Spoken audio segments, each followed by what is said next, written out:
আর ওদের উদ্যোগটা হচ্ছে ডেফিনেটলি অনেক অনেক বড় একটা উদ্যোগ। এর চেয়ে বড় সাহসিকতার কোনো উদ্যোগ হতে পারে কিনা আসলে আমার জানা নেই। আর আজকে দেশের যে ক্রান্তিকাল চলছে, যে বন্যা পরিস্থিতি চলছে, এই বন্যা পরিস্থিতিতে ওরা যেভাবে এই ত্রাণ নিয়ে এগোচ্ছে, যেভাবে মানুষের পাশে দাঁড়াচ্ছে, ওদের এই উদ্যোগটা মানে অনেক বড় একটা উদ্যোগ। আজকে রাতে আমাদের 20টা ট্রাক হইতেছে দেশের বিভিন্ন প্রান্তে গেছে যেখানে বন্যা কবলিত। আমরা বুথ থেকে প্রায় 1,08,09,000 সামথিং হচ্ছে কালেক্ট করছি চেক সহ। হচ্ছে দ্বিতীয় স্বাধীনতাটা পেয়েছি। আর ওদের উদ্যোগটা হচ্ছে ডেফিনেটলি অনেক অনেক বড় একটা উদ্যোগ। এর চেয়ে বড় সাহসিকতার কোনো উদ্যোগ হতে পারে কিনা আসলে আমার জানা নেই।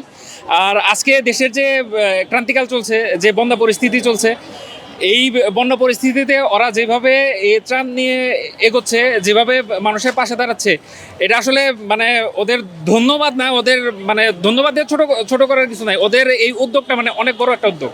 আর যার কারণে আমি আমার ফ্যামিলি নিয়ে এসেছি, 2 মেয়েকে নিয়ে এসেছি, যাতে ওরাও ওদের বড় ভাইদের দেখে শিখে যে ওদের বড় ভাইরা যা করেছে, ওদেরও হচ্ছে এইভাবেই দেশটাকে এগিয়ে নিয়ে যেতে হবে। আসলে যে যার জায়গা থেকে যার যতটুকু সামর্থ্য আছে, যে যেভাবে পারে এক পাতা প্যারাসিটামল নিয়েও যদি হয়, তবুও যাতে এখানে এসে দাঁড়ায়। কারণ হচ্ছে আমাদের আমরা বাঙালি, আমরা একটা পরিবারের একজন যদি বিপদে থাকে, আমাদের সবারই উচিত তার পাশে দাঁড়ানো।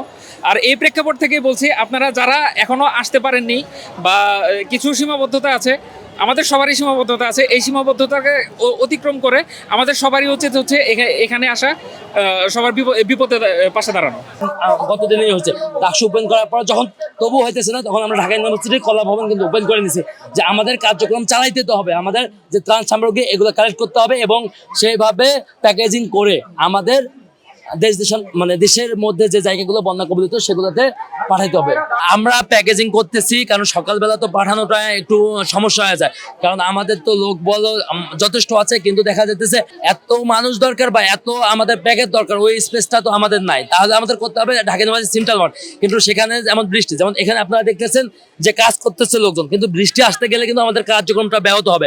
এখন আমরা চাইতেছি যে আমাদের কার্যক্রম সুষ্ঠু থাকুক, আমাদের যারা ভাইরা আছে আপনার সমস্যা পতিত আছে, তারাও যাতে হতেছে সাপোর্টটা পায়। আমরা এই সব কিছু বিবেচনা করে ডিসিশনগুলো নিতেছি। আমরা বুথ থেকে প্রায় 1,08,09,000 সামথিং হচ্ছে কালেক্ট করছি চেক সহ।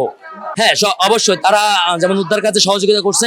আমাদের যে টিম আছে, আমাদের তো টিম যারা বিভিন্নভাবে বিভিন্ন কাজ, কেউ মেডিকেল সেক্টর নিয়ে, কেউ এখানে কালেকশন, কেউ ট্রান্সপোর্টের ব্যাপারটা, বিভিন্ন যারা আছে তারা ওই জিনিসটা বলতে পারবে যে যারা ওই দায়িত্বে আছে।